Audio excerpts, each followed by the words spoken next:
Hey you guys, it's Crystal from the Abundantly Blessed Homestead, where we use the wisdom of our ancestors to make amazing, nourishing, delicious meals for our family and grow some of our own food.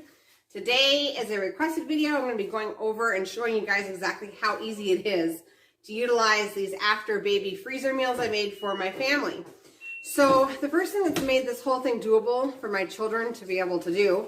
Now when I say children, I have one preteen and one teenager, so this isn't a 5-year-old doing this, but my older girls were able to help me while I was on bed rest and are still helping me now to try and pull things off while we are having craziness at our house. So one of the things that really helped us, I called the After Baby Meal Recipe Book, okay? It's just a 3-ring binder with some clear plastic holders in the inside. And on the very, very first page, I just listed all of my freezer meals so that they knew what they could pick from. And then each page has directions on how to prepare what I've already prepared into a meal, which is typically just a list of things that would need to be grabbed from the freezer, a list of things that need to be grabbed from the pantry, and then a quick, for baking it, the temperature of the oven, etc. So that's what that looks like, and this has been a great help as far as making the recipes goes for someone who doesn't know how to do it. So this could be utilized by working moms that have older children at home or have a husband at home, or a wife that has to work outside of the home. Maybe you're on call and you're a doctor or something, and sometimes your husband has to cook. This is an amazing idea. This is my first time incorporating it, and it's worked so, so well. Okay, so for example, the first meal we're going to be making this morning is ham and bean soup. So I went ahead and bought a big box of gallon-sized freezer bags, and then I've chopped all of the ingredients and put them into this bag. So into this bag is 4 cups of cooked ham, 3 celery stalks, 3 large carrots, 1 onion that's been diced really, really small, 5 garlic cloves, and 1 tablespoon of butter. And at the very, very top of the package, you can see the little green line here is another smaller baggie with some seasoning in it. I did that intentionally. I wanted to make sure it got frozen on the top, so we grab this out first before we dump it into the pot. And inside the seasoning bag is 2 teaspoons of thyme and 1 tablespoon of parsley. So, and then this does have onion in it, and if you guys have been watching me for any amount of time, you know my husband does not like onion.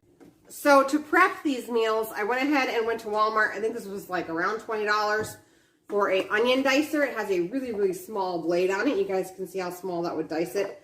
So that we can just boil this and not have to saute with butter, etc. Butter that could get burned, onions that could get burned.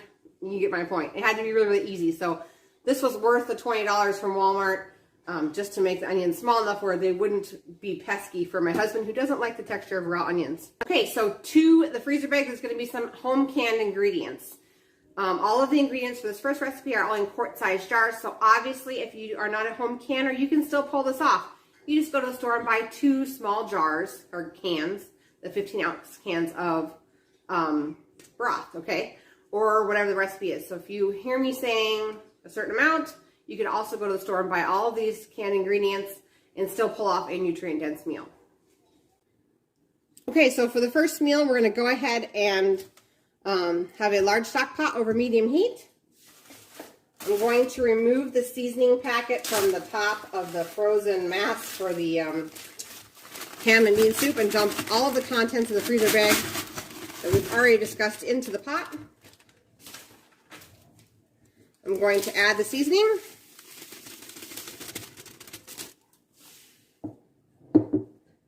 We're going to add 2 quarts of broth.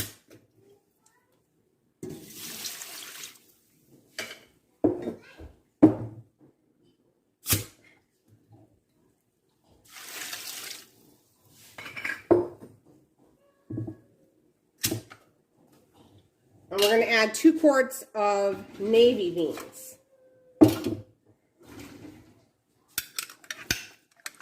These are already fermented and canned. If you want to know how to do this, I do have a video up here on the channel on how to soak and ferment those beans, so this meal will fill your family up so much faster than regular canned beans. So I had said 2 quarts of broth, but I'm actually going to add another half here. We've made it before with 3 quarts of broth, and it was just too brothy for our family. So we're going to go with 2.5 quarts of broth, which would be 5 of your 16-ounce jars of broth from the store. This is going to go ahead and simmer or come to a simmer. Once it simmers, we're going to simmer it for 30 minutes or until your carrots and stuff are soft. And this is ready to serve. Okay, so the next dump and go recipe is called Mexican beef and rice skillet. I have made this live about 1.5 years ago. If you want to go check out how to make it fresh for your family, it's one of our favorites. And so once again, we have some freezer bags. I have a gallon-sized freezer bag, and it's labeled with the Mexican beef and rice skillet. And inside this bag is 2 pounds of already cooked ground beef, 1 chopped onion, and once again, that onion was chopped using this dicer, okay? And then 6 cups of fermented rice. I have had the question before, is that measurement after it's fermented or before it's fermented? And all of the measurements inside my cookbook, which the link is down below in case you haven't purchased it yet, all of those ingredients inside my cookbook for both the fermented beans and the fermented rice are all measured after the fermentation process. Now, rice doesn't expand as much as beans, so that's why it's important that you measure out your ingredients for your recipe after it's soaked and fermented. So that's what's inside this bag. And then we have actually a second freezer bag this time, and this just says Mexican beef and rice skillet cheese. This is 3 cups of cheese to top the skillet at the end, so it gets all nice and creamy and melted. This is not raw cheese, it's just regular organic cheddar cheese. Let's get this one started. Okay, so I have a cast iron Dutch skillet, or Dutch oven, I mean. And so you're going to want a pan with a lid. It doesn't have to be cast iron, but for this I'm going to go ahead and turn over medium heat. I'm going to add all of the ingredients in my freezer bag to the Dutch oven. Next ingredient is 1 quart of broth.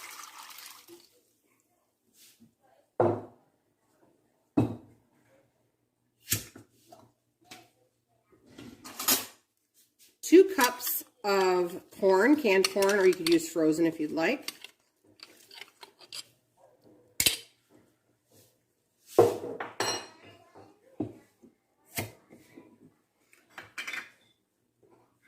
Four ounces of diced green chilies.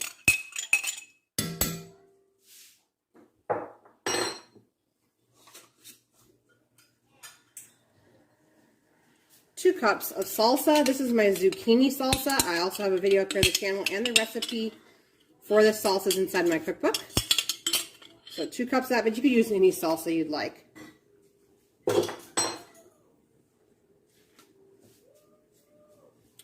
1 cup, or this is a half pint size jar, of homemade chili sauce, or you could buy chili sauce from the store. This video on how to make this and can this without a pressure canner is up here on the channel. If you're interested in making your own, it's really fast and really easy. It's something that anyone can do, even without special canning equipment. So check it out. It's up here on the channel.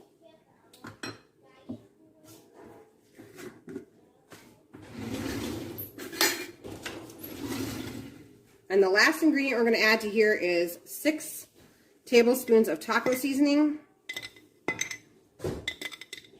I also have a video on how to make homemade taco seasoning. If your family is a little more sensitive to spice, you might want to lower that amount. It's not too spicy, but a lot of times my smaller children do ask for sour cream for the top of this.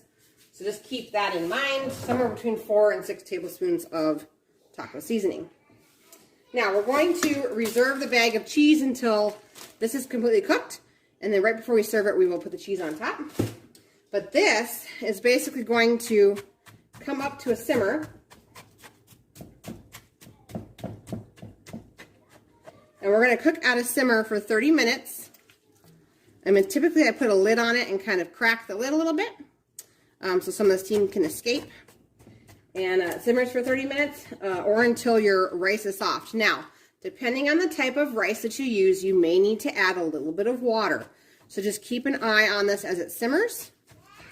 And then if you're running out of liquid and the rice is still a little bit crunchy, add a cup or so of water and then keep on simmering away. And then when it's mostly cooked, if you turn the heat off but leave the lid on, the rice will absorb the extra liquid within the skillet if there seems like there's a little extra.